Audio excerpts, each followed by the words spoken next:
بسم الله الرحمن الرحیم. زه ستاسو قربا نیمه سبحان چمکنی ما سره موجود دی ټیم کې زمونږ د پاړه چینل چمکنی پاړه چمکنی ملمانه ناستي زمونږ وروڼه دي د هغه څو کانو چې کوم مونږ په دې ټایم کې درې څوکني په دې دنیا باندې موجود دي. زمونږ وروڼه دي، یو په پکتیا کې چمکني دی، یو په پاړه چمکني، یو زموږ خپل چمکني دی. نو دا وروڼه چې دا زمونږ او پکتیا چمکني ترمنځ دي، پاړه چمکني مېلمانه دي او نن دلته کې مونږ سره ملو شوي دي. نو مونږ به دوی سره خبرې اترې کوو د دوی په کلچر باندې، د دوی په دغه باندې، چونکې دا زمونږ د چمکنو سره ریلیټډ چمکني دي او مونږ سره زمونږ چې هغه دوی مېلمانه ما ته اوس دې ورو ووایي چې تاسو زمونږ بچلو شوي وروڼه یې.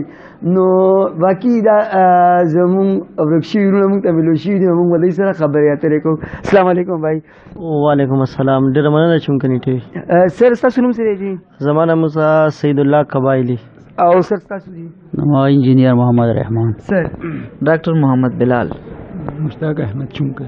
اچھا سید الله قبایلی صاحب، مونږ تاسو ته کته سوکانو کې د پیښور سوکانو کې تاسو ته په خیر راغی وایو. مننه. سر تاسو دلته کې راتلو باندې تاسو ویل غواړئ چې سوکانو راتلو باندې؟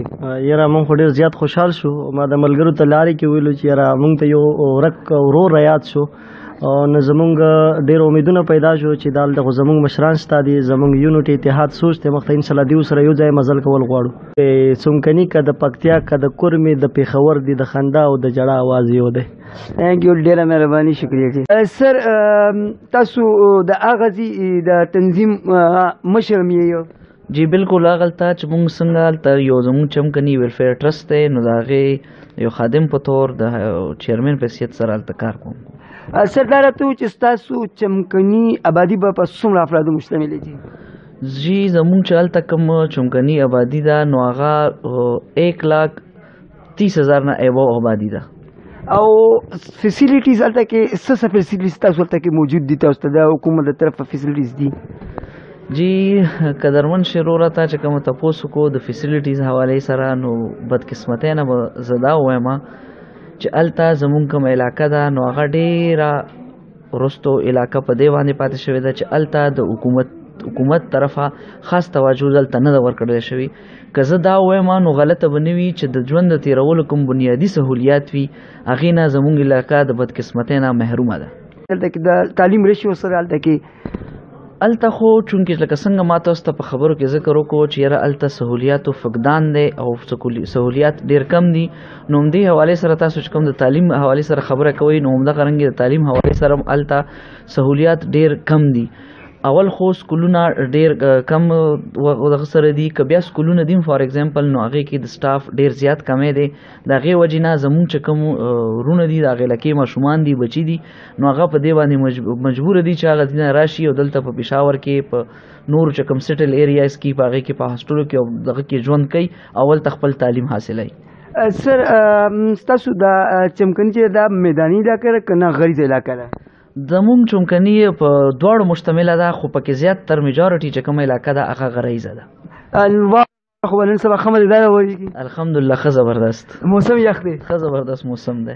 او څه دا راته ووایي چې هلته کې د صحت نور فیسیلیټیز څخه شته که نشته دی؟ نشته، د نش برابر دی. او هلته کې ذریعه معاش څه دی جي؟ اصل کې چونکې د یو طرف ته چې د حکومت توجه نه وي نو هغه بدقسمتۍ نه هغه علاقه هغه خاوره هغه ډېره شاته پاتې کېږي. نو څه خلک هلته خو چې کوم دي هغه زمینداري کوي، خپل چې کوم د پلار نیکه دغه دی، خو د هغې نه بل داسې څه دغه نشته دی چې خلک ذریعه معاش هغې دغه کړي. نو زیاتر خلک زمونږ په فارن کنټریز ته ځي او هلته هغې خپل انکم سورس فارن کې کوي. سر تاسو د هغه چمکنو بله چمکنو مېلماني تاسو د دې چمکنو وروڼو ته به څه پیغام ورکول غواړئ جي؟ نو مونږ خو ډېر خوشحاله شو لکه څنګه تاسو په خپل خبرو کې اول کې ذکر وکړو چې یاره تاسو ورکړونه سره یو ځای شوي. نو بالکل زه همداسې فیل کوم او زما ټولو ته دا خواست دی لکه څنګه چې تاسو کوم سټرګل شروع کړی دی چمکني ټي وي په تھرو باندې او دغه کوئ دا ټول سره یو شي او بالکل مونږ هم دا زه به دې وروڼو ته دا دعوت ورکوم چې راشئ زمونږ د کوم وطن دی دا ستاسو وطن دی، راشئ دا وګورئ انشاءالله او مونږ تاسو ته هرکلی وایو. مونږ به ډېر زیات خوشحاله شو چې تاسو راغئ او زمونږ هغه خاوره وګورئ ځکه چې هغه هم ستاسو خاوره ده. ډاکټر صاحب ډیره مهرباني ډیره شکریا الله عزت وکړه د چمکني ټي وي سره د خبرو اترو. ناظرین دا زمونږ د پاړه چمکني ملمانه چې د چوکا زمونږ چمکني ته تشریف وړو مونږ د هغوی ته ډېر ممنون مشکور یو چې هغوی چمکني ټي وي سره خبرې اترې وکړي. انشاءالله بیا ملاویږو د نوي پروګرام سره. تر دې دمه پورې تاسو نه اجازت غواړم. د الله په امان.